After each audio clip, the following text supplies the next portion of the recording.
La poésie. Je découvre ce qu'est une poésie. Une poésie est un texte dans lequel l'auteur joue avec les mots, les sons et les rythmes pour créer des émotions. Un poème s'écoute, se lit et se dit. Il est composé de plusieurs vers qui sont parfois regroupés en strophes. Le plus souvent, les vers se terminent par le même son. On dit qu'ils riment. Certains peuvent compter le même nombre de syllabes, dans d'autres, leur nombre varie. On a ici, par exemple, cette poésie. Lisons-la ensemble. À l'huile et au vinaigre, les petites filles qui ne jouent jamais aux billes, on a fille et bille, des vers avec des rimes plates. Les deux vers qui riment se suivent. Et on a qui un vers de 7 syllabes. Ok? Les grosses comme les maigres jouent à l'huile et au vinaigre. Et c'est pour ça que tout de suite après, elles préparent la salade. La salade qui sent bon les prés, la salade qui sent bon les charades. Des vers avec des rimes croisées. Les deux vers qui riment ne se suivent pas. Qui sont bons les arcs-en-ciel, qui sont les escargots tombés dans du miel. Une strophe de 6 vers.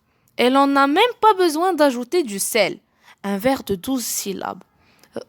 Cette poésie a été écrite par René de Obaldia, Innocentine, copyright édition Grasset et Fasquelle 1969.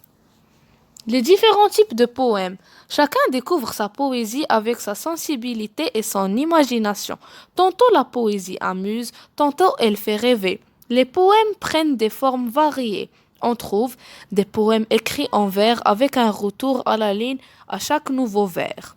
Des poèmes écrits en prose, ils n'ont pas de vers, des calligrammes qui dessinent le sujet du poème. Le vieux saltimbanque. Tout n'était que lumière, poussière, cris, joie, tumulte. Les uns dépensés, les autres gagnés, les uns et les autres également joyeux. Et partout circulait, dominant tous les parfums, une odeur de friture qui était comme l'encens de cette fête. Au bout, à l'extrême bout de la rangée de baraques, comme si, honteux, il s'était exilé lui-même de toutes ses splendeurs. Je vis un pauvre saltimbanque, voûté, caduc, adossé contre un des poteaux de sa cahute. Charles Baudelaire, petit poème en prose, 1869. Ceci est un poème en prose. Je pense que vous avez remarqué que j'ai souligné quelques mots. Alors j'ai cherché la définition de ces mots difficiles pour les expliquer. Commençons. Au début, on a tumulte c'est un nom masculin. C'est un désordre bruyant, bruit confus que produisent des personnes assemblées, ou bien une agitation bruyante et incessante. L'encens est un nom masculin, c'est une substance résineuse aromatique qui brûle en répandant une odeur pénétrante. Ça veut dire que quand ça brûle, il y a une odeur très bonne. On a aussi baraque, c'est un nom féminin, c'est une construction provisoire en planche. On a aussi exilé, il peut jouer 2 rôles. Il peut être un adjectif ou bien un nom. Se dit de quelqu'un qui est condamné à l'exil ou qui vit en exil. Il vit seul. Un saltimbanque est un nom masculin ou féminin. Ça dépend.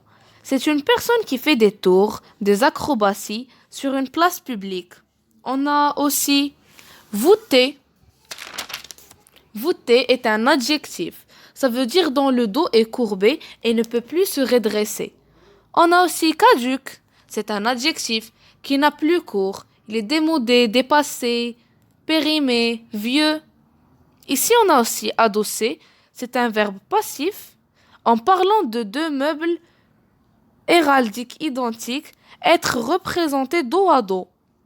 Et à la fin, on a le mot cahute, qui est un nom féminin, une hutte grossière ou bien une cabane. Passons au calligramme. Le mille-pattes est en colère, et tire-l'en-lit, et tire-l'en-l'air. Il vient d'apprendre à la télé que les chaussures vont augmenter. Le mille-pattes, Daniel Bruguet, joué avec les poètes, copyright le livre de poche jeunesse 2002, un calligramme. Merci pour votre aimable attention et au revoir.